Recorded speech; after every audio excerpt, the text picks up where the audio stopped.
Can I have it? Boring police, and we're here to stop you from being bored. We're the boring. Okay, now we can just fool around. Yippee! Ow! Here, let me do it to myself. Oh, that feels funny. Oh! Oh god! Exploded! Oh! You're not. You're not human. Look at yourself. Eat! Eat up! Oh my god, your jaw is also going through your mouth. It really just kind of folds open. Oh, kill, murder. Murder, stabbing, gutting. Oh no! Whoa! Yes! Oh! Yummy! Oh god!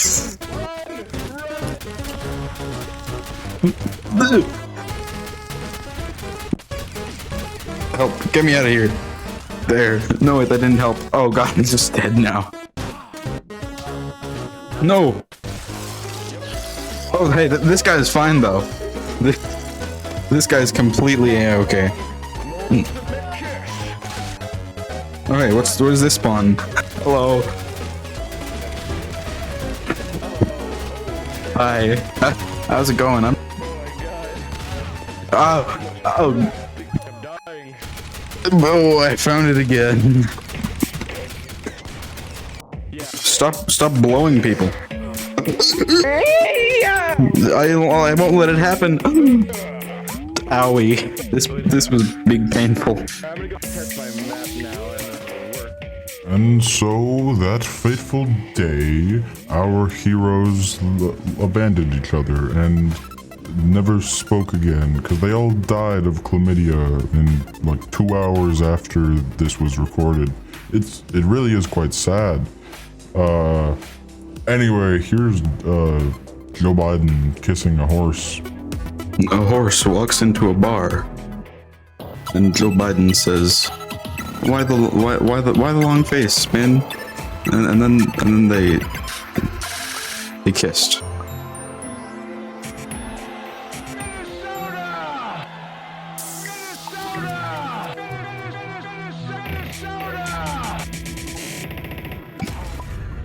Oh, also, subscribe and stuff.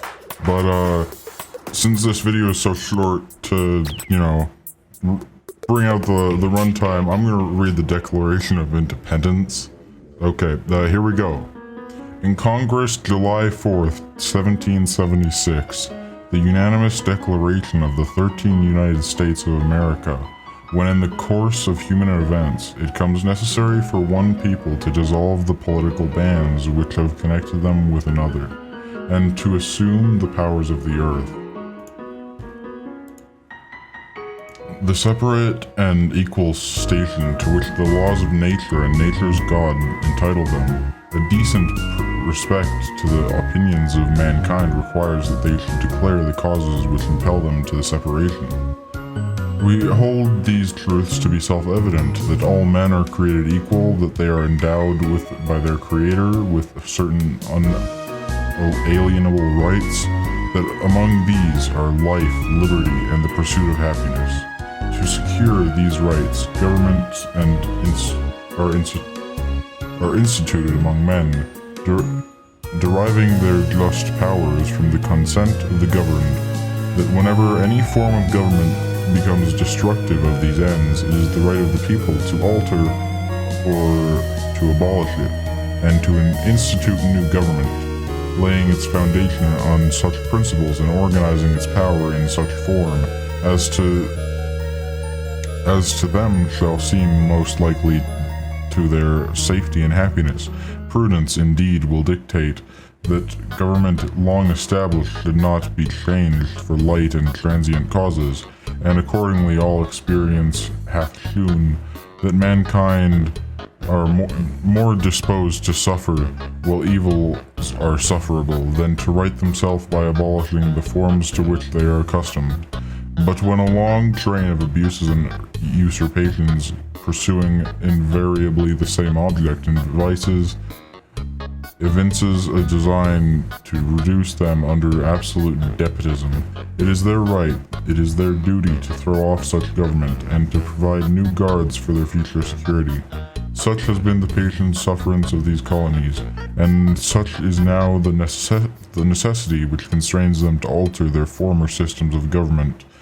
The history of the present King of Great Britain is a history of repeated injuries and usurpations, all having indirect object the establishment of an absolute tyranny over these states. To prove this, let the facts be submitted to a candid world. He has refused to assent his laws, the most wholesome and necessary for the public good. He has forbidden his governors to pass laws of immediate and pressing importance unless suspended in their operation till his assent should be obtained, and when so suspended, he has utterly neglected to attend them. He has refused to pass other laws for the accommodation of large districts of people. Unless those people would relinquish the right of representation in the legislature, a right inestimable to them and the formidable to tyrants only. He has called together legislative bodies at places unusual, uncomfortable, and distant from their depository of their public records, for the sole purpose of fatiguing them into compliance with his measures. He has dissolved representative houses. Repeatedly for opposing with many firmness his invasions on the right of the people. He has refused for a long time after such dissolutions to cause others to be elected, whereby the legislative powers, incapable of annihilation, have returned to the people at large for their exercise.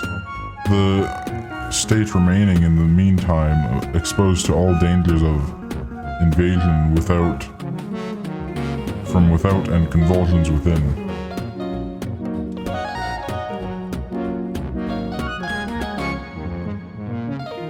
He has endeavored to prevent the population of these states, for that purpose obstructing the laws of naturalization of foreigners, refusing to pass others to encourage their migrations hither, and raising the conditions of new appropriations of lands.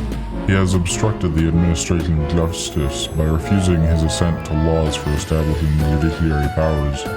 He has made judges dependent on his will alone for the tenure of their offices and the amount of payment of their salaries. He has erected a multitude of new offices and sent hither swarms of officers to harass our people and eat out their substance. He has kept among us in times of peace, standing armies without the consent of their legislators. He has affected to render the military independent and superior to the civil power. He has combined with others to subject us to a jurisdiction foreign to our constitution and unacknowledged by our laws, giving his assent to their acts of pretended legislation, for quartering large bodies of armed troops among us, for protecting them by a mock trial from punishment for any murders which they should commit on inhabitants of these states, for cutting off our trade with all parts of the world, for imposing taxes on us without our consent, for depriving us in many cases of the benefits of trial by jury, for transporting us beyond seas to be tried for pretended offenses, for abolishing the free system of English laws in a neighboring province, establishing therein an arbitrary government, and enlarging its boundaries as to render it at once an example and fit instrument for introducing the same absolute rule into these colonies, for taking away our charters, abolishing our valuable laws, and altering fundamentally the forms of our governments, for our own legislatures, and declaring themselves invested with the power to legislate for us in all cases whatsoever. He has abdicated government here by declaring us out of his protection and waging war against us. He has plundered our seas, ravaged our coasts, burnt our towns, and destroyed the lives of our people. He is at this time transporting large armies of foreign mercenaries to complete the works of death, desolation, and tyranny. already begun with the circumstances of cruelty and perfidy scarcely paralleled in most barbarous ages, and totally unworthy of the head of a civilized nation. He has constrained our fellow citizens taken captive on the high seas to bear arms against their country, to become the executioners of their friends and brethren, or to fall themselves by their hands.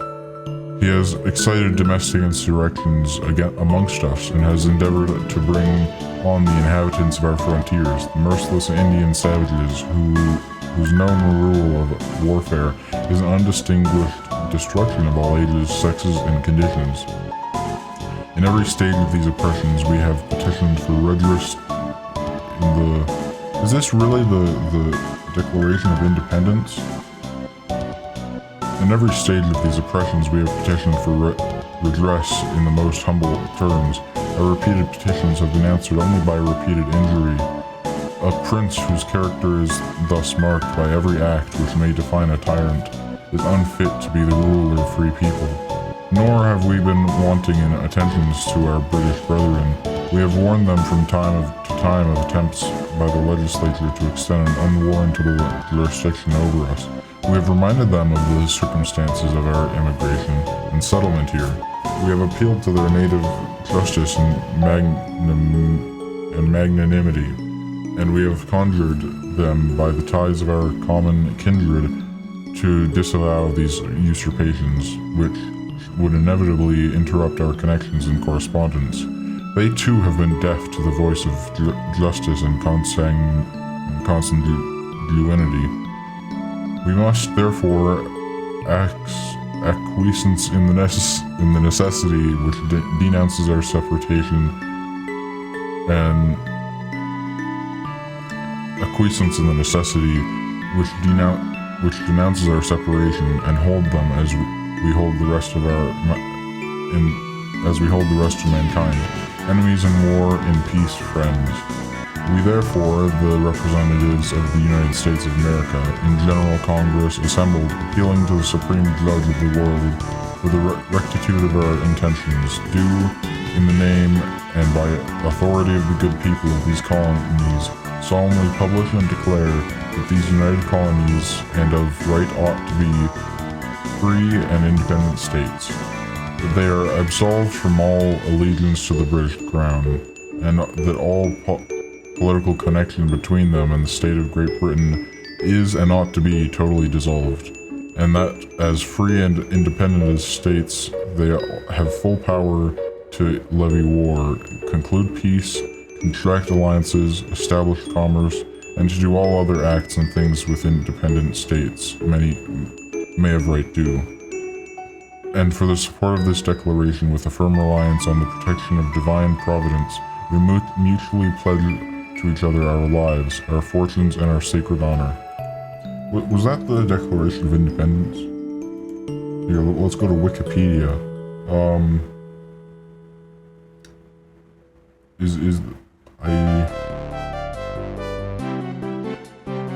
I think that... Yeah, that was it. I'm Canadian, I don't know anything about it. But yeah. This was Mush Media, and I hope you like and subscribe, and why did you listen to me read the entirety of the f***ing Declaration of Independence? You sicko, why did you listen to all of this? Just click off. Like, my guy, I just read the entirety of the Declaration of Independence and you watched all of it. Whatever, just as long as you subscribe, just have a good day, have a splendid day. I've been Barbarian, and you've been watching me read the Declaration of Independence. Okay, goodbye now. Have a splendid day. Subscribe.